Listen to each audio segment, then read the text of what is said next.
Selamat siang adik-adik mahasiswa.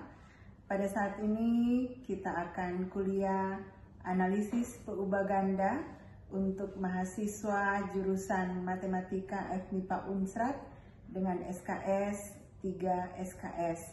Dan sesuai dengan jadwal, kita kuliah APG setiap hari Selasa jam 1 siang sampai dengan jam setengah 4 nanti.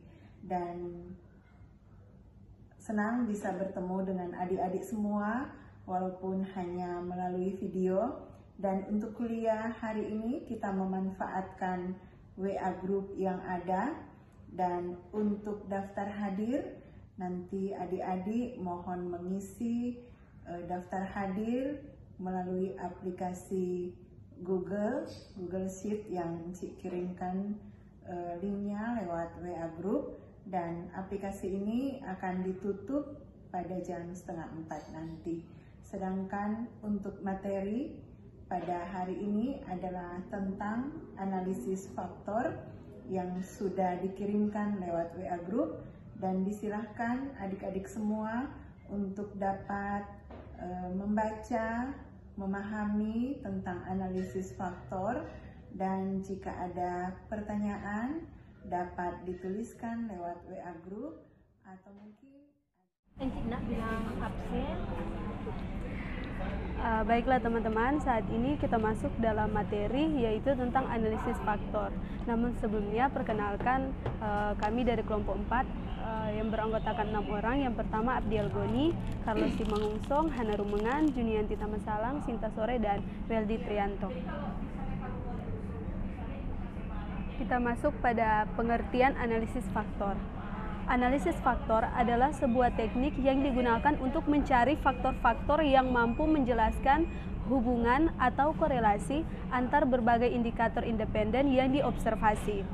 Analisis faktor merupakan perluasan dari analisis komponen utama, digunakan juga untuk mengidentifikasi sejumlah faktor yang relatif kecil yang dapat digunakan untuk menjelaskan sejumlah besar variabel yang saling berhubungan.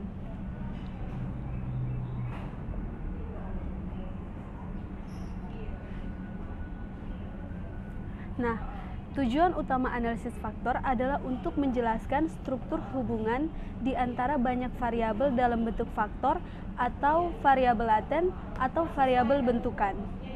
Nah, variabel yang terbentuk merupakan besaran acak yang sebelumnya tidak dapat diamati atau diukur atau ditentukan secara langsung. Selain tujuan utama tersebut, terdapat tujuan lainnya, yaitu yang pertama, untuk mereduksi sejumlah variabel asal yang jumlahnya banyak menjadi sejumlah variabel baru yang jumlahnya lebih sedikit dari variabel asal, yang dimana variabel baru tersebut dinamakan faktor atau variabel laten atau konstruk atau variabel bentukan. Yang kedua, untuk mengidentifikasi adanya hubungan antar variabel penyusun faktor atau dimensi dengan faktor yang terbentuk dengan menggunakan pengujian koefisien korelasi antar faktor dengan komponen pembentuknya. Analisis faktor ini disebut analisis faktor konfirmatori. Yang ketiga, untuk menguji valisitas dan reliabilitas instrumen dengan analisis faktor konfirmatori.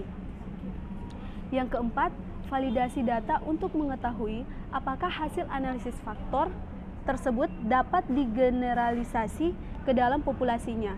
Sehingga setelah terbentuk faktor, maka peneliti sudah mempunyai suatu hipotesis baru berdasarkan hasil analisis tersebut. Nah, kita masuk pada metode. Terdapat dua cara yang dapat dipergunakan dalam melakukan analisis faktor, khususnya koefisien skor faktor, yaitu yang pertama principal component analysis, yang kedua common factor analysis. Yang pertama, principal component. Jumlah varian yang terdapat dalam gugus data harus dipertimbangkan. Diagonal matriks korelasi terdiri dari angka 1 dan full variance dibawa dalam matriks faktor. Principal component direkomendasikan jika hal yang pokok adalah menentukan bahwa banyaknya faktor harus minimum dengan memperhitungkan varians maksimum dalam data untuk dipergunakan di dalam analisis multivariat lebih lanjut. Nah, yang kedua, komponen common factor analysis. Faktor yang diestimasi hanya didasarkan pada common variance dan commonalities yang dimaksudkan dalam matriks korelasi. Metode ini dianggap sangat tepat jika tujuan utamanya adalah untuk mengenali atau mengidentifikasi dimensi yang mendasari dan common variance yang menarik perhatian. Nah, kita masuk dalam langkah-langkah melakukan analisis faktor. Langkah yang pertama, mengelompokkan variabel-variabel yang akan dianalisis faktor dalam suatu permasalahan dan menyusun matriks korelasinya. Yang kedua, melakukan ekstraksi faktor. Yang ketiga, merotasi faktor. Dan yang terakhir, menghitung skor faktor. Kita masuk pada pemeriksaan matriks korelasi. Pemeriksaan matriks korelasi dapat dilakukan dengan 3 cara, yaitu 1. Uji Bartlett, 2. Uji KMO, 3. Uji MSA. Yang pertama, uji Bartlett. Pengujian ini digunakan untuk melihat apakah matriks korelasi bukan merupakan matriks identitas. Tahapan dari pengujian ini adalah sebagai berikut. Yang pertama, hipotesis. H0 yaitu matriks korelasi merupakan matriks identitas, dan H1 yaitu matriks korelasi bukan merupakan matriks identitas. Yang kedua, statistik uji. C OBS sama dengan min N kurang 1 kurang 2P tambah 5/6 kali ln R, di mana N yaitu jumlah observasi, P yaitu jumlah peubah, dan R determinasi dari matriks korelasi. Yang ketiga, pengambilan keputusan. Keputusan tolak H0 apabila nilai C OBS lebih besar C AP kali P kurang 1/2. Setelah dilakukan pengujian terhadap matriks korelasi, perlu diketahui apakah data layak untuk dianalisis lebih lanjut menggunakan analisis faktor. Untuk menguji kelayakan tersebut digunakan uji KMO. Uji KMO digunakan untuk mengukur kecukupan sampling. Nilai ini membandingkan besarnya koefisien korelasi terobservasi dengan koefisien korelasi parsial. Nilai KMO yang kecil menunjukkan bahwa korelasi antar pasangan variabel tidak bisa diterangkan oleh variabel lainnya, dan analisis faktor mungkin tidak tepat.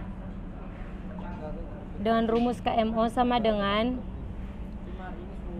sigma I sama dengan 1 sampai P, sigma J sama dengan 1 sampai P kali RIJ kuadrat per sigma I sama dengan 1 sampai P, sigma J sama dengan 1 sampai P kali RIJ kuadrat tambah sigma I sama dengan 1 sampai P, sigma J sama dengan 1 sampai P kali AIJ kuadrat, di mana I sama dengan 12 sampai P dan J sama dengan 12 sampai P. RIJ sama dengan koefisien korelasi sederhana antara PU by I dan J, dan AIJ sama dengan koefisien korelasi parsial antara PU by I dan J. Menurut Kaiser dalam Widarjono, penilaian uji KMO adalah sebagai berikut. Di sini ada tabel penilaian uji KMO. Rentang nilai KMO, jika nilai KMO lebih besar sama dengan 0,9 atau lebih kecil 1, begitu, maka kategori penilaian datanya sangat baik untuk analisis faktor. Yang kedua, jika nilai KMO lebih besar sama dengan 0,8 atau lebih kecil 0,9, maka kategori penilaian datanya baik untuk analisis faktor. Yang ketiga, jika nilai KMO lebih besar sama dengan 0,7 atau lebih kecil 0,8, maka kategori penilaian datanya cukup untuk analisis faktor. Yang keempat, jika nilai KMO lebih besar sama dengan 0,6 atau lebih kecil 0,7, maka kategori penilaian datanya adalah kurang untuk analisis faktor. Selanjutnya, jika nilai KMO lebih besar sama dengan 0,5 atau lebih kecil 0,6, maka kategori penilaian datanya buruk untuk analisis faktor. Berikutnya, jika nilai KMO lebih besar sama dengan 0,5, maka kategori penilaian datanya tidak dapat diterima untuk analisis faktor. Oke guys, sekarang kita masuk ke cara yang ketiga, yaitu uji MSA, Measure of Sampling Adequacy. Selanjutnya, untuk menilai kelayakan setiap variabel untuk dianalisis faktor digunakan kriteria MSA. Hare and Anderson menyatakan bahwa MSA merupakan ukuran lain yang digunakan untuk mengukur interkorelasi antar variabel dan kesesuaian dari analisis faktor. Santosa mengemukakan kriteria MSA yang digunakan adalah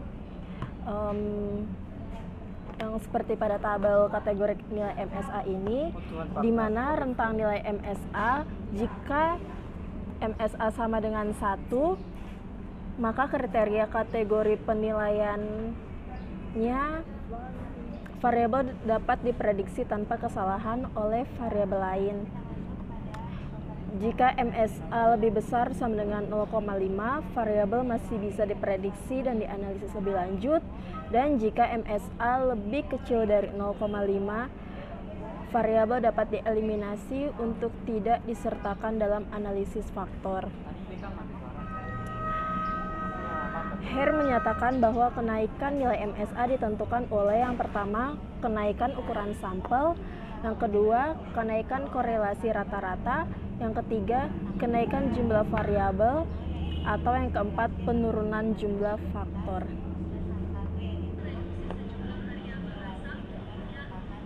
Lalu kita masuk ke dalam langkah yang kedua, yaitu ekstraksi faktor. Ekstraksi faktor adalah proses mereduksi sejumlah variabel menjadi sejumlah set variabel baru atau faktor yang jumlahnya lebih sedikit. Misalnya terdapat P variabel asal, setelah diekstraksi akan menjadi M faktor di mana M kurang dari P. Metode ekstraksi faktor berkaitan dengan penentuan jumlah faktor yang menggambarkan struktur data. Supranto 2004 menyatakan bahwa terdapat dua metode yang bisa dipergunakan dalam analisis faktor, khususnya untuk menghitung timbangan atau koefisien skor faktor, yaitu PCA dan CFA seperti yang telah dijelaskan tadi.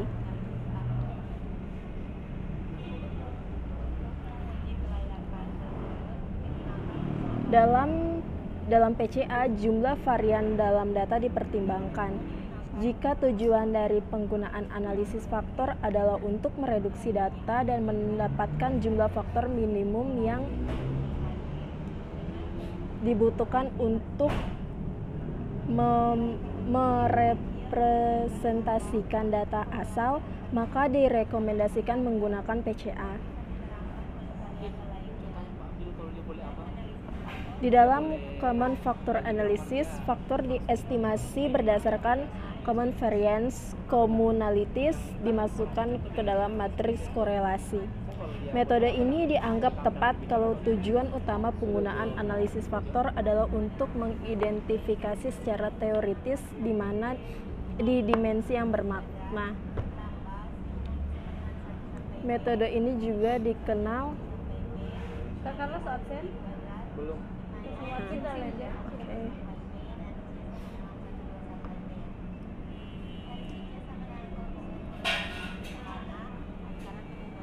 Metode ini juga dikenal sebagai Principal Axis Factoring. Hare dan Anderson menyatakan bahwa terdapat beberapa kriteria dalam menentukan sejumlah faktor yang terbentuk, yakni kriteria akar ciri, teknik yang paling sering digunakan adalah dengan melihat akar ciri. Alasan penggunaan akar ciri adalah karena setiap variabel memiliki kontribusi nilai 1 terhadap total akar ciri, sehingga faktor dianggap tidak signifikan dan harus dikeluarkan dari model. Maaf. Oh, salah. Oke. Hare dan Anderson menyatakan bahwa terdapat beberapa kriteria dalam menentukan sejumlah faktor yang terbentuk, yakni kriteria akar ciri. Yang pertama kriteria akar ciri. Teknik yang paling sering digunakan adalah dengan melihat akar ciri. Bapak Firna langsung cepat membalas. Alasan penggunaan akar ciri adalah karena setiap variabel memiliki kontribusi nilai 1 terhadap total akar ciri, sehingga variabel dengan nilai akar ciri lebih besar sama dengan 1 dianggap signifikan, sedangkan untuk faktor yang nilai akar cirinya lebih besar dari 1 dianggap tidak signifikan dan harus dikeluarkan dari model. B. Kriteria presentase keragaman. Penentuan jumlah faktor dilihat dari nilai spesifikasi dari presentase kumulatif keragaman yang bisa dijelaskan oleh faktor yang terbentuk. Dalam penelitian ilmiah, ekstraksi faktor tidak akan dihentikan sebelum mencapai total keragaman 95%. Namun dalam ilmu sosial, batas keragaman yang digunakan hanya 60%. C. Kriteria Skrites.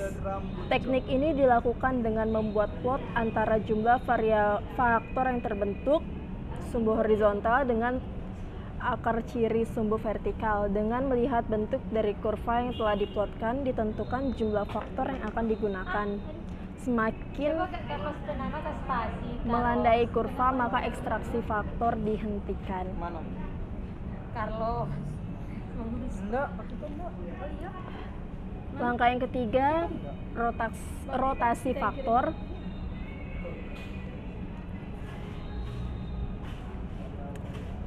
Interpretasi hasil analisis yang dilakukan seringkali menyusahkan.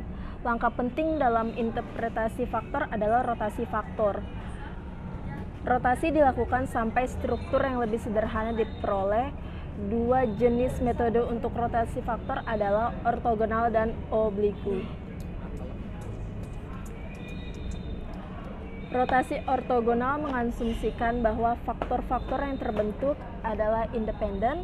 Proses rotasinya dengan mempertimbangkan sudut 90 derajat antar sumbu kedua faktor umum. Sedangkan rotasi obliku tidak mengharuskan bahwa sudut yang digunakan adalah 90 derajat. Beberapa ahli menyarankan untuk menggunakan rotasi ortogonal, yakni Varimax, variance of maximum, karena menghasilkan struktur faktor yang sederhana dengan memaksimumkan jumlah varians dari faktor yang memuat nilai loading kuadrat. Oke teman-teman, kita lanjut. Berikutnya menurut Wijaya 2010, dengan metode Varimax, banyak variabel dapat memiliki loading tinggi atau mendekati tinggi pada faktor yang sama karena fokus tekniknya untuk menyederhanakan baris, sehingga kecenderungan memiliki loading tinggi dan beberapa loading mendekati 0 pada setiap kolom matriks. Oleh sebab itu, pada beberapa penelitian, kedua metode rotasi yang digunakan adalah rotasi ortogonal dengan Varimax.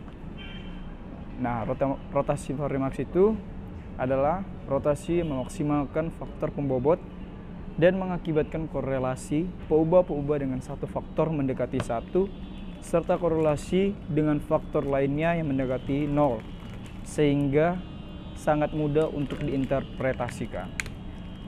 Untuk rotasi tersebut menghasilkan matriks loading baru, yaitu L bintang, di mana loading baru berukuran P kali Q sama dengan loading dikali matriks loading berukuran P kali Q dikali matriks T berukuran Q kali Q.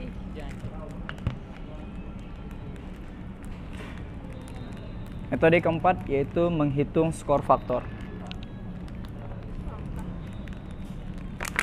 Skor faktor merupakan ukuran komposit dari masing-masing variabel asal pada masing-masing faktor yang diekstraksi dalam analisis faktor. Skor faktor tersebut merupakan skor komposit yang diestimasi untuk setiap responden pada faktor turunan.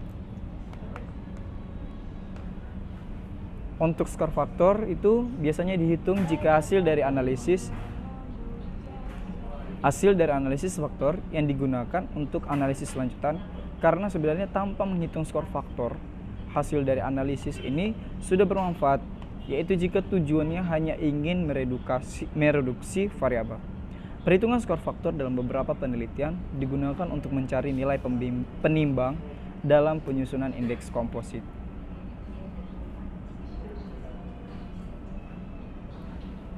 Dalam perhitungan skor faktor, terdapat beberapa metode estimasi yang sering digunakan, yaitu yang pertama metode weight least square dan regresi.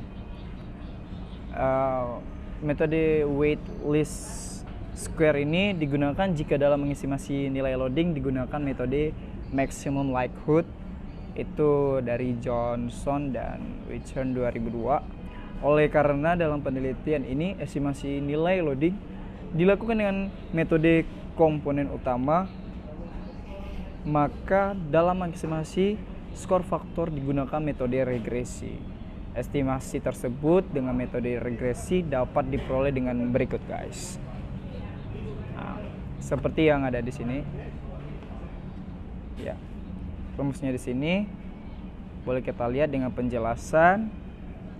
F topi itu adalah skor faktornya, S itu adalah matriks covariance sample, dan L itu matriks estimasi nilai loading, di mana J sama dengan 1 sampai dengan N. Atau jika dengan matriks korelasi estimasi skor faktornya menjadi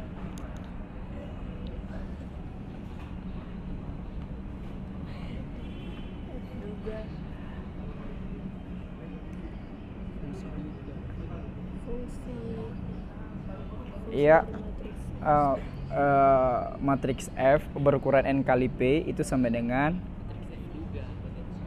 Z berukuran N kali P dikali dengan R inverse berukuran P kali P dikali L duga Z berukuran P kali M, di mana J sama dengan 1 sampai dengan N. Dengan keterangan R merupakan matriks korelasi sampel dan Z berukuran N kali P itu sama dengan di situ, guys.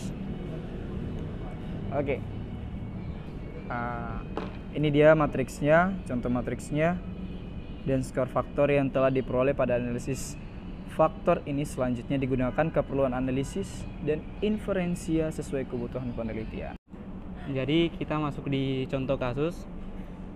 Di sini data diambil dari 25 orang responden dengan jawaban 5 item pertanyaan kuesioner tentang P1 keandalan, P2 ketanggapan, P3 keyakinan, P4 empati, P5 berwujud. Pertanyaan tersebut merupakan jenis pertanyaan positif di mana setiap pertanyaan memiliki 5 jawaban dengan skor-nya sebagai berikut.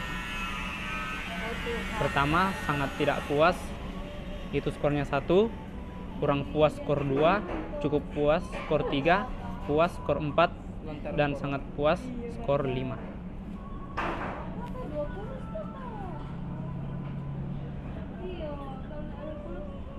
Di sini datanya diambil dari sumber seperti di bawah itu, linknya di bawah, dan ini adalah tabel dari data yang telah diambil. Cepat nggak keluar? Kapan nggak keluar? Tuhan sudah dari minggu lalu kak. Cuma hari Jumat. Iya kan minggu lalu. Ini hari Selasa. Sama ngadeng Rio. Aduh, nggak keluar Rio ikut-ikutan. Jadi di sini kita menggunakan Terlalu banyak grup. software SPSS. Jadi yang pertama itu import data. Import data ini sebelumnya data yang didapatkan sudah diketik di Microsoft Excel dengan format CSV, kemudian diimport dari SPSS dengan cara open data pada menu file SPSS. Kemudian setelah data diimport, kita melakukan analisis terhadap data. Di sini proses melakukan analisis pada menu Analyze yang ini di atas. Kemudian di menu Analyze itu didapatkan Dimension Reduction, kemudian faktor, sehingga muncullah pada kotak dialog faktor analisis seperti di slide ini. Di sini terdapat menu-menu untuk melakukan analisis faktor, di mana langkah yang pertama dimulai dengan deskriptif yang di atas yang pertama itu. Di menu deskriptif ini adalah untuk melakukan pengujian, salah satunya yaitu uji KMO. Kemudian setelah data berhasil diuji, langkah selanjutnya adalah proses ekstraksi, yaitu pada extraction. Ini menggunakan PCA. Proses ini bertujuan untuk menganalisis matriks korelasi, kemudian akan ditampilkan ke dalam script plot dan diekstraksi berdasarkan nilai eigen. Kemudian yang selanjutnya itu rotation. Di sini setelah diekstraksi, proses selanjutnya itu dirotasi dengan metode Varimax. Dan selanjutnya yaitu factor scores, di mana langkah terakhir yaitu penentuan faktor dengan metode regresi. Kita masuk pada uji KMO. Di sini uji KMO dan Bartlett's.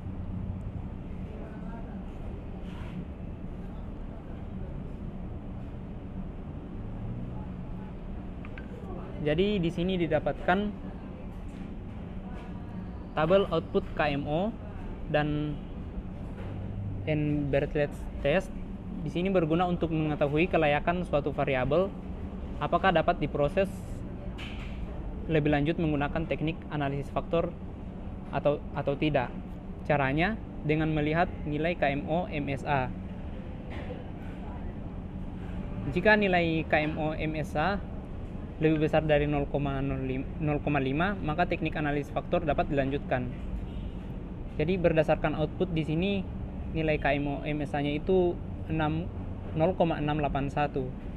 Itu lebih besar dari 0,5. Maka analisis faktor dalam penelitian ini dapat dilanjutkan karena sudah memenuhi persyaratan pertama. Di sini juga nilai Bartlett's test of sphericity di sini harus kurang dari 0,008. Harus kurang dari 0,05 dan di sini dapatkan nilainya itu 0,008, jadi sudah memenuhi persyaratan. Kemudian selanjutnya itu anti-image matrix. Jadi di sini anti-image matrix berguna untuk mengetahui dan menentukan variabel mana saja yang layak pakai dalam analisis faktor. Jadi di sini perhatikan bagian anti-image correlation. Jadi pada tabel tersebut terdapat kode huruf A. Di huruf A seperti pangkat A itu yang artinya tanda untuk MSA. Di sini diketahui nilai MSA dari masing-masingnya diteliti adalah sebagai berikut. Keandalan sebesar 0,693, ketanggapan sebesar 0,721, keyakinan sebesar 0,659, empati sebesar 0,657 dan berwujud sebesar 0,657.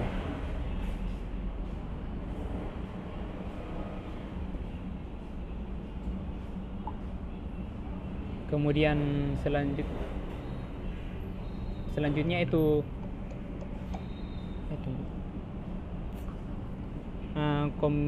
komunalitis. Di sini tabel komunalitis ini menunjukkan nilai variabel yang diteliti apakah mampu untuk menjelaskan faktor atau tidak. Jadi variabel dianggap mampu menjelaskan faktor jika nilai extraction lebih besar dari 0,5. Jadi berdasarkan output di atas, diketahui nilai extraction untuk semua variabel itu lebih besar dari 0,5.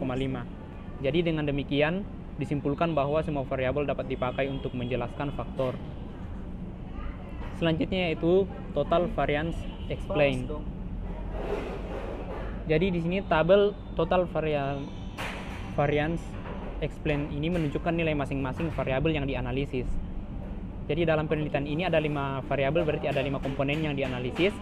Ada 2 macam analisis untuk menjelaskan suatu varian, yaitu initial eigenvalue values dan extraction sums of square loadings. Pada varian ini initial eigenvalues ini menunjukkan faktor yang terbentuk. Jadi apabila semua faktor dijumlahkan untuk menunjukkan jumlah variabel, yaitu 2,293 pada kolom yang kedua itu 2,293 sampai 0,429. Jika dijumlahkan itu hasilnya jadi 5 variabel. Jadi sedangkan pada bagian extraction sums of square loadings menunjukkan jumlah variasi atau banyaknya faktor yang terbentuk. Pada hasil output di atas ada 2 variasi faktor, yaitu 2,293 dan 1,211. Penjelasan lain kotak warna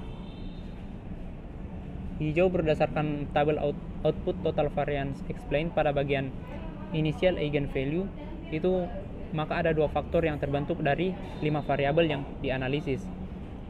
Di mana syarat untuk menjadi sebuah faktor adalah nilai eigenvalue-nya harus lebih besar dari 1. Nilai eigenvalue komponen 1 sebesar 2,293 yang pertama atau lebih besar dari 1, maka menjadi faktor 1 dan mampu menjelaskan 45,87087 variasi. Sedangkan nilai eigenvalue komponen 2 sebesar 1,211 lebih besar dari 1, maka menjadi faktor 2 dan mampu menjelaskan 24,228% variasi. Jika faktor 1 dan faktor 2 dijumlahkan, maka mampu menjelaskan 70,098% variasi. Di sini catatan, nilai total komponen 3, 4, dan 5 tidak dihitung sebab nilai eigenvalue komponen 3, dan 4, dan 5 itu kurang dari 1, maka tidak menjadi faktor. Script plot. Gambar script plot ini dapat juga menunjukkan jumlah faktor yang terbentuk.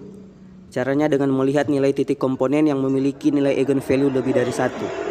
Dari gambar script plot di atas ada 2 titik komponen yang memiliki nilai eigenvalue lebih dari 1. Dan bahwa ada 2 faktor yang dapat terbentuk. Tabel output ke-6 komponen matriks. Ini menunjukkan nilai korelasi atau hubungan antara masing-masing variabel dengan faktor yang akan terbentuk. Misal, dari output di atas terlihat pada variabel keandalan, yakni nilai korelasi variabel ini dengan faktor 1 adalah sebesar 0,767 dan korelasi dengan faktor 2 adalah sebesar 0,315. Untuk variabel yang lain, cara memaknainya sama seperti pada variabel keandalan. Selanjutnya, kita akan melihat tabel output ke-7, rotate komponen matriks. Untuk memastikan suatu variabel masuk dalam komponen faktor mana, maka dapat ditentukan dengan melihat nilai korelasi terbesar antara variabel dengan faktor atau komponen yang terbentuk. Cara membacanya seperti berikut. 1. Variabel keandalan. Nilai korelasi variabel ini dengan faktor 1 sama dengan 0,351 dan faktor 2 0,751. Karena nilai korelasi faktor 2 lebih dari faktor 1, maka variabel keandalan termasuk kelompok faktor 2. 2. Variabel ketangkapan.